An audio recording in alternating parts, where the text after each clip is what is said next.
નમસ્કાર. જે લોકો રેલવેમાં નોકરીની રાહ જોઈ રહ્યા હતા એમના માટે ખરેખર બહુ મોટા અને સારા સમાચાર છે. રેલવે રિક્રુટમેન્ટ બોર્ડ એટલે કે આપણું આરઆરબી એક ગ્રુપ ડી પદો માટે 2026ની ભરતીની સત્તાવાર જાહેરાત કરી દીધી છે. તો ચાલો આ જબરદસ્ત તક વિશે એકદમ વિગતમાં જાણીએ. અને સાંભળો, આ કોઈ નાની સૂની ભરતી નથી. આખા ભારતમાં કુલ 22,195 જગ્યાઓ ભરવામાં આવશે. વિચારો તો ખરા, આ એક બહુ જ મોટો આંકડો છે જે ઘણા બધા ઉમેદવારોનું સરકારી નોકરીનું સપનું સાકાર કરી શકે છે. અને આ ભરતીની સૌથી ખાસ વાત શું છે ખબર છે? આ ખાસ એવા ઉમેદવારો માટે છે જેમણે ફક્ત 10મું ધોરણ પાસ કર્યું છે અથવા જેમની પાસે આઈટીઆઈ જેવી લાયકાત છે. કહી શકાય કે આ ખરેખર એક સુવર્ણ તક છે જેને જવા ન દેવાય. ચાલો તો હવે આ ભરતીની જે પાયાની વિગતો છે એમાં થોડા ઊંડા ઉતરીએ, કારણ કે જાહેરાતની દરેક માહિતીને ધ્યાનથી સમજવી ખૂબ જ જરૂરી છે. તો જુઓ, આ ભરતી સીધી રેલવે રિક્રુટમેન્ટ બોર્ડ દ્વારા કરવામાં આવી રહી છે. એનો જાહેરાત ક્રમાંક છે CEN 09/2025. પોસ્ટનું નામ છે ગ્રુપ ડી અને સૌથી સારી વાત એ છે કે પગાર 7મા પગાર પંચ મુજબ લેવલ 1નો મળશે. આનો સીધો મતલબ એ છે કે આ એકદમ સ્થિર અને સુરક્ષિત સરકારી નોકરી છે જે લાંબા ગાળાની કારકિર્દીની ગેરંટી આપે છે. હવે એ સવાલ પર આવીએ જે આપણા બધાના મનમાં હોય છે કે ભાઈ કઈ કઈ પોસ્ટ માટે ભરતી છે અને પગાર કેટલો મળશે. ચાલો જોઈએ કે આ તકમાં ખરેખર શું શું છે. ગ્રુપ ડી કેટેગરીમાં છે ને ઘણી બધી અલગ અલગ પોસ્ટનો સમાવેશ થાય છે, જેમ કે ટ્રેક મેન્ટેનર છે, હેલ્પર કે આસિસ્ટન્ટ છે, પોઇન્ટ્સમેન, ગેટમેન, પોર્ટર અને હોસ્પિટલ અટેન્ડન્ટ જેવી પોસ્ટ પણ છે. આ બધી જ ભૂમિકાઓ ભારતીય રેલવેના આટલા મોટા તંત્રને સરળતાથી ચલાવવા માટે ખૂબ જ મહત્વની છે. હવે વાત કરીએ પગારની. તો શરૂઆતનો જે મૂળભૂત પગાર છે એટલે કે બેઝિક પે એ લેવલ 1 મુજબ 18,000 રૂપિયા રહેશે. પણ વાત અહીં અટકતી નથી. પગાર માત્ર બેઝિક પે નથી હોતો. એની ઉપર મોંઘવારી ભથ્થું એટલે કે ડીએ, ઘર ભાડું ભથ્થું એટલે કે HRA અને ટ્રાન્સપોર્ટ ભથ્થું એટલે કે ટીએ જેવા બીજા ઘણા મહત્વના ભથ્થા પણ ઉમેરાય છે. અને જ્યારે આ બધા ભથ્થા ઉમેરાય ત્યારે હાથમાં આવતો અંદાજિત માસિક પગાર 22,000થી 25,000 સુધીનો થઈ શકે છે.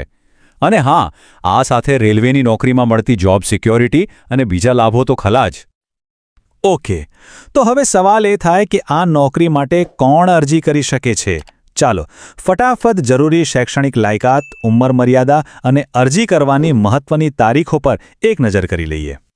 જુઓ, શૈક્ષણિક લાયકાત એકદમ સરળ રાખવામાં આવી છે. ફક્ત 10મું પાસ અથવા એની બરાબરનું આઈટીઆઈ કે NAC સર્ટિફિકેટ ધરાવતા ઉમેદવારો આરામથી અરજી કરી શકે છે. કોઈ મોટી ડિગ્રીની જરૂર નથી અને ફ્રેશર્સ પણ અરજી કરવા માટે પાત્ર છે. ઉંમરની વાત કરીએ તો મર્યાદા 18થી 33 વર્ષની છે. જો કે સરકારી નિયમો મુજબ અનામત વર્ગના ઉમેદવારોને છૂટછાટ પણ મળશે. SC/ST ઉમેદવારો માટે 5 વર્ષની અને OBC ઉમેદવારો માટે 3 વર્ષની છૂટછાટ છે. હવે અરજી ફીની વાત કરી લઈએ. જનરલ, OBC અને EWS કેટેગરી માટે 500 રૂપિયા ફી છે, જ્યારે SC, ST, મહિલાઓ અને દિવ્યાંગ ઉમેદવારો માટે 250 રૂપિયા છે. પણ અહીં એક બહુ જ મહત્વની વાત એ છે કે જ્યારે તમે કમ્પ્યુટર આધારિત ટેસ્ટ એટલે કે CBT આપશો એ પછી આ ફીનો અમુક ભાગ તમને પાછો મળી જશે, એટલે કે રિફંડ થશે. તો આ ફી એક રીતે રોકાણ જેવી જ છે. આ તારીખો ખાસ નોંધી લેજો, મગજમાં ફિટ કરી લેજો. ઓનલાઈન ફોર્મ ભરવાની શરૂઆત 31 જાન્યુઆરી 2026થી થશે અને ફોર્મ ભરવાની છેલ્લી તારીખ 2 માર્ચ 2026 છે. મારી સલાહ તો એ જ છે કે છેલ્લી ઘડીની રાહ જોયા વગર વહેલી તકે ફોર્મ ભરી દેવું. ચાલો હવે એ જોઈએ કે રેલવેમાં કારકિર્દી બનાવવા માટે કયા કયા તબક્કાઓમાંથી પસાર થવું પડશે. આખી પસંદગી પ્રક્રિયા એકદમ સ્પષ્ટ અને વ્યવસ્થિત રીતે ગોઠવાયેલી છે. પસંદગી મુખ્યત્વે 4 તબક્કામાં થશે. સૌથી પહેલું અને સૌથી મહત્વનું, કમ્પ્યુટર આધારિત ટેસ્ટ એટલે કે CBT. એમાં પાસ થયા પછી બીજું સ્ટેપ છે શારીરિક કસોટી એટલે કે PET. ત્રીજું છે ડોક્યુમેન્ટ વેરિફિકેશન અને છેલ્લે મેડિકલ પરીક્ષા. આ 4 તબક્કા પાર કર્યા પછી મેરિટના આધારે ફાઇનલ સિલેક્શન થશે. શારીરિક કસોટીના જે માપદંડ છે એ પુરુષ અને મહિલા ઉમેદવારો માટે અલગ અલગ છે. જેમ કે અહીં સ્પષ્ટપણે દેખાય છે, પુરુષ ઉમેદવારોએ 35 કિલો વજન ઉઠાવીને 2 મિનિટમાં 100 મીટર ચાલવાનું છે, જ્યારે મહિલા ઉમેદવારો માટે આ જ વજન 20 કિલો છે. એ જ રીતે દોડના માપદંડ પણ બંને માટે અલગ છે. સારું, તો આ બધી માહિતી જાણી લીધી, પણ હવે આગળ શું કરવું? અરજી કેવી રીતે કરવી? ચાલો ઓનલાઈન અરજી કરવાની આખી પ્રક્રિયાને એકદમ સરળ સ્ટેપ્સમાં સમજી લઈએ. અરજી કરવાની પ્રક્રિયા ખરેખર ખૂબ જ સરળ છે. સૌથી પહેલા આરઆરબીની જે સત્તાવાર વેબસાઇટ હોય એના પર જાઓ.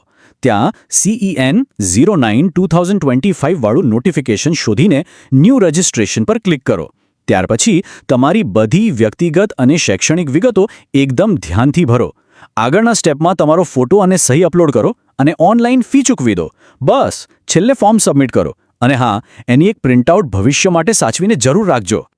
તો 22,000 કરતાં પણ વધુ જગ્યાઓ અને લાયકાત ફક્ત 10મું પાસ. રેલવેમાં કારકિર્દી બનાવવાની આનાથી સારી તક ભાગ્યે જ મળશે. તો આ તકને ઝડપી લેવા માટે તૈયાર થઈ જાઓ અને તૈયારી આજથી જ અત્યારથી જ શરૂ કરી દો.